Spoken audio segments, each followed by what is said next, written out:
అండి మన వెంకట దుర్గా యూట్యూబ్ ఛానల్కి స్వాగతం. ఈరోజు న్యూ ఇయర్ సెలబ్రేషన్స్లో భాగంగా నేను గులాబ్ జామ్ తయారు చేయబోతున్నాను.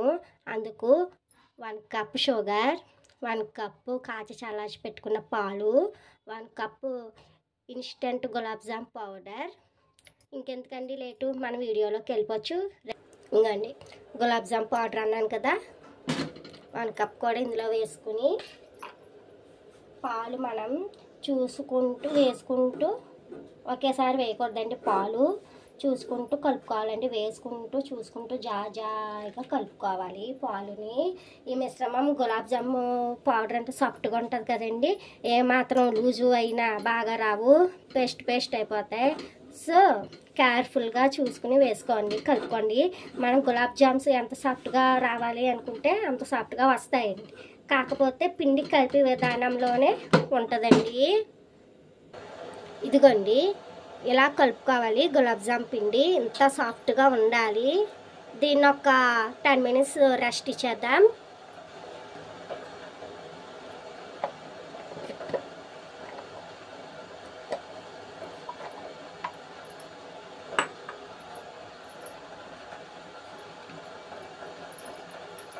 సో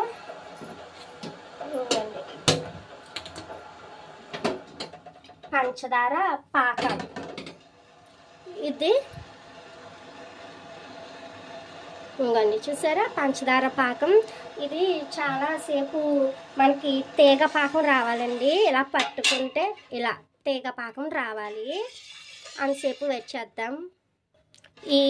ఈ పంచదార పాకంలోనే అండి 2 ఇలాచీ కూడా వేసుకోవచ్చు, మన ఇష్టం అండి. నేనైతే వేస్తాను ఫ్లేవర్ కోసం, కానీ టేస్ట్ మట్టుకు సూపర్ ఉంటుందండి. ఈ పాకాన్ని ఇలా పక్కన పెట్టేసి మరగనిద్దామండి. ఇంకండి ఇలా చేతికి తడి చేసుకుంటూ ఈలోగా పాకం ఒక పక్క తయారవుతుంది, ఒక పక్క మనం ఉండలు గులాబ్ జామ్స్ రౌండ్గా కావాలంటే రౌండ్గా చేసుకోవచ్చు. కానీ మీరు ఇలా గట్టిగా ఇలా మెదిపేసి చేయకండి, చాలా రాంగ్, గట్టిగా అయిపోతాయి, పైన వేగుతాయి, లోపల మట్టికి పిండిలాగా వేగవు. ఇలా సాఫ్ట్గా ఇంకా చూసారా, ఇంత సాఫ్ట్గా చేసుకోవాలి. ఇంకండి క్రాక్స్ అవి రాకుండా మధ్యలో చూసుకుంటూ చేసుకోండి. ఇలా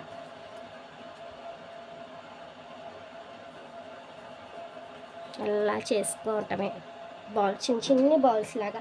మళ్ళీ షుగర్ సిరప్లో వేస్తే ఉబ్బుతాయి కదండి, పెద్దవి అవుతాయి. అందుకని ముందర మనం ఎంత సైజు కావాలంటే అంత సైజు చేసుకోండి. నాకైతే పెద్ద సైజే వచ్చు, పెద్ద సైజు చేస్తున్నాను. ఇలా ఓ పక్క మనకి షుగర్ సిరప్ మరగాలి, ఓ పక్క ఈలోగా ఈ ఉండలు చేసుకోవాలి. సో ఫ్రెండ్స్, పాకం ఆ స్టవ్ మీదకి షిఫ్ట్ చేసేసి దీని మీద డీప్ ఫ్రైకి సరిపడా ఆయిల్ పెట్టేసుకున్నాం. ఇది హీట్ ఎక్కాలి, హీట్ ఎక్కిదాకా వెయిట్ చేద్దాం. ఇంకేంటి ఫ్రెండ్స్, న్యూ ఇయర్కి మీరు ఎలా సెలబ్రేషన్ చేసుకుంటున్నారు? స్వీట్తోనా హాట్తోనా చెప్పండి. సో ఫ్రెండ్స్, ఇంకోండి ఆయిల్ హీట్ ఎక్కింది, మన జామును కూడా వేసేసుకుని లో ఫ్లేమ్లో వేపుకోవాలి. ఇలా అన్నీ ఒకేసారి వేయకూడదండి, జామున్ అన్నది ఖాళీగా విశాలంగా వేగాలి. ఇలా అన్నీ వేసుకుంటే చాలు, ఒక్కో దానికి. చూసారా, కాగేటప్పుడు హీట్ వేడిగా ఉండాలి, మనం జామున్ వేసినప్పుడు మంట లో ఫ్లేమ్లో పెట్టుకోవాలి. ఇలా కలుపుతూ ఉండాలండి. ఇంకా చూసారా, ఇదిగో ఇలా వేగాలి. సో ఫ్రెండ్స్, చూసారా మన జామున్ అన్నవి ఎలా ఫ్రై అవుతున్నాయో. ఒక పక్క జామున్ ఫ్రై అవుతున్నాయి, ఒక పక్క షుగర్ సిరప్ రెడీ అవుతుందండి మనకి. చూస్తున్నారు కదా ఫ్రెండ్స్, యమ్మీగా గులాబ్ జామున్ రెడీ అయిపోయినాయి. మీకు కానీ ఈ వీడియో నచ్చినట్లయితే కొత్త సంవత్సరం పూట అడుగుతున్నానండి, నా వెంకట దుర్గా ఛానల్ని సబ్స్క్రైబ్ చేయండి. మళ్ళీ నెక్స్ట్ వీడియోలో కలుద్దాం. బాయ్.